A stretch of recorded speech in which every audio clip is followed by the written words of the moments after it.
My name is Brent and I'm not only your favorite contrarian, I'm the only contrarian. And that's right, I'm not just here to tell you what you want to hear, but what you need to hear. And I'm going to be discussing Wilt Chamberlain. Because this whole discussion has really been deprived from whenever I hear people say that Wilt would not be as dominant as he played in this generation, or this idea that, oh, Wilt Chamberlain played against guys, centers who were 6'6", he was taller than everybody, so he could just score whatever he wanted to. But just wait a second, just hold the phone. Let's just look at those numbers for a second. Look at Wilt Chamberlain's numbers through 15 seasons. Scored over 4,000 points, had over 23,000 rebounds, averaged over 30 points per game, averaged over 22 rebounds per game, and won 2 titles. Those numbers alone should speak volumes for themselves. You shouldn't have to say, oh, I need to watch film of Wilt Chamberlain to validate he was a great player. You don't need any type of validation. Those numbers alone is enough validation. Enough. The guy, the year he scored, he averaged 50 points, 27 rebounds. He did that averaging 48 minutes per game. 48 minutes per game through 80 games. 80 games. He was a pioneer. In fact, he motivated Shaq. The year Shaq won MVP in 2000, the year he should have been the first unanimous MVP. He was motivated to have his best year and play more minutes because Phil Jackson would tell him that Wilt Chamberlain would do this on a nightly basis, night in, night out, 48 minutes. So Shaq got himself into shape and he had his best year as a pro. And Shaq, we all know Shaq is a connoisseur of centers. He's going against some of the greatest centers of all time, such as Hakeem Olajuwon, David Robinson, Patrick Ewing, Alonzo Mourning, Dikembe Mutombo. I mean, he's a connoisseur. He talks about all of them. He even talks about guys. He's going against guys like Matt Geiger and your Greg Ocha-Tags of the world. So he's talked about them all. And he understands the true big man. And Shaq has said countless times about how Wilt Chamberlain was a true big man. Because he played with his back to the basket. And he was a pioneer for a lot of the bigs that you see over the years. Absolute pioneer. So whenever I hear people disrespect Wilt Chamberlain that way, it just drives me crazy. The whole idea that, oh, there were 6'6" centers. Yeah, there were 6'6" centers at that time on certain teams. But when you look at this list of guys that Wilt Chamberlain would play against, a lot of those guys were 6'9" and up. Let's just look at this list. Just look at this list. For most of the teams, there's a period of time where there were only 8 teams at one point in the NBA. So I'm listening to some of the teams right here that played when there was only 8 teams. And not only that, the fact that there was only 8 teams in the NBA, that meant that the competition was better in some ways because there weren't as many teams, there weren't as many players, there weren't as many roster spots. In today's NBA, you had 30 teams. 30 teams. Not only that, you have guys nowadays who are just resting. Superstars who are resting for games. It's driving fans crazy. They go buy a ticket. They can't watch the game. They can't enjoy the game because, let's say, LeBron James is sitting out. Or Kawhi Leonard is sitting out. I mean, you could thank Greg Popovich for this, but guys are not even waiting for the end of the season. They're waiting at the start of the season. They're resting guys. Oh, LaMarcus Aldridge sitting out. Rest. I mean, the game is very different. That's why it's hard to argue generation from generation. My generation is better than your generation. You look at people who argue, oh, Jordan's generation was better than LeBron's generation and vice versa. Because it's very hard to discuss it because rules have changed. Rules are always changing. When Michael Jordan was playing, and guys before that, hand checking was allowed. So it's a different game, absolutely different game. But another thing I want you guys to really look at, let's look at some of the records that Wilt Chamberlain had. I mentioned the 100 points. I mentioned the fact that he averaged 50 points. He had 55 rebounds in a single game. 55 rebounds in a single game.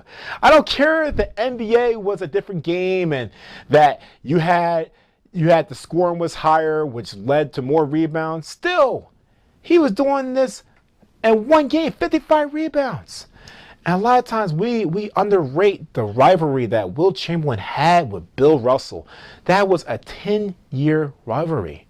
You can't really name any other centers who have had that type of rivalry for 10 years.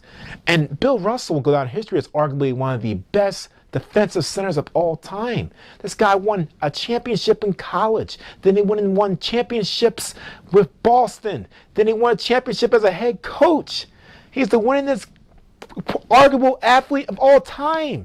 And Wilt Chamberlain would dominate him. Absolutely dominate him. Let's just look at the stats, the head-to-head matchup. They played each other for 94 games and during the regular season. And in those games, Will would average over 28 points, over 28 rebounds, whereas Russell would average 14 points and over 23 rebounds. So not only that, Chamberlain scored 50 or more points 7 times against Russell, including a high of 62 points against Russell.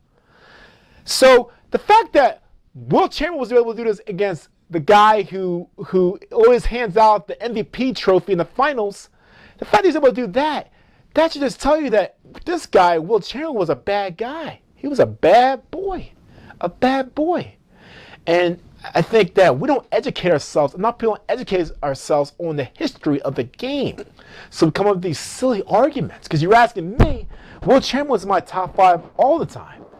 I always put him in my top 5. He's got to be in the top 5. He's got to be my starting center if I were to say who's on my all-NBA team.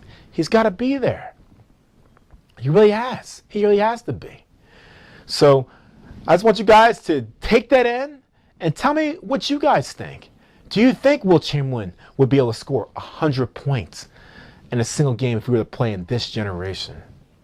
Do you think Wilt Chamberlain would be as dominant if we were to play in this generation? And not only that, this is the final case I'm going to be making about Wilt Chamberlain. My absolute final case is that he was a game changer with the rules. He's the reason why we have different rules in the game today, because he was just too dominant.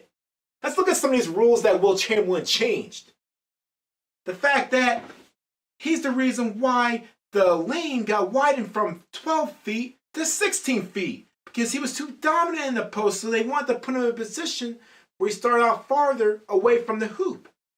Next, they banned offensive goaltending in the NBA. Originally, Russell banned it. He had it banned in NCAA. But then Chamberlain got it to be banned in the NBA because he was too dominant. And then on top of that, look at the inbound rule. They changed the inbound rule. They don't allow players to lob the ball from the baseline directly over the backboard because Wilt Chamberlain would easily score. It's too easy for him.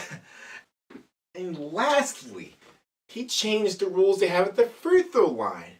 Because Wilt Chamberlain would do this move where he would stand at the top of the key and where he would leap from behind the free throw line and release the ball after, in which he would dunk the basketball. And NBA said, this is too dominant. We got to change this rule. So nowadays, it's required for players to release the ball from behind the free throw line. So look at all these different rules, look at all Wilt's accomplishments. That should be enough to say that this guy is legit. He can play in any generation. It shouldn't be argument.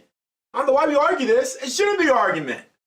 So if you guys enjoyed this video, I want you guys to subscribe, leave a like, because I want to hear what you guys think. Do you think Wilt Chamberlain could score 100 points in this generation? Do you think Wilt Chamberlain would be as dominant in this generation? Because I just don't understand how we try to downplay the 100 points that Wilt Chamberlain scored. But I promise you, Kobe Bryant played in that generation. We wouldn't be downplaying his 81 points. But, oh, that's great. We wouldn't downplay it. But I do want to leave you guys with one last case. My final case I want you guys to digest is that Wilt Chamberlain wasn't just this 7-foot center who was just dominant. This guy was a world-class athlete. He was a track and field star. This guy did sprints. He did long distance. He did shot put. He did high jump. He did long jump. He was a complete athlete. And before you guys say any more about, oh, I'm just overhyping this guy, you know how this year Russell Westbrook had a 20-point, 20-assist triple-double? Wilt Chamberlain did it already. He did it already. 20-point, 20-assist triple-double as a center. As a center. Any type of statistical category you see out there, Wilt Chamberlain's probably in that conversation. And lastly, Wilt Chamberlain, he led the NBA in assists for a single season as a center. a period of time we had a lot of great point guards like Jerry West, like Oscar Robertson, like Lenny Wilkins, like Dave Bing. There was a litany of guards out there, yet Wilt Chamberlain still led the NBA in assists because people said, oh, he scores too much. That's all he can do. He can't make his players around him better. And so you know what he did? He led the NBA in assists. I rest my case. He proves all the Matty Ice haters, all the people who say that Matt Ryan was not elite, all those people out there who said that Matt Ryan was going to choke, you guys are wrong, and that's exactly what I've been trying to tell people. So I got the Falcons winning this game, 41-27. I rest my case on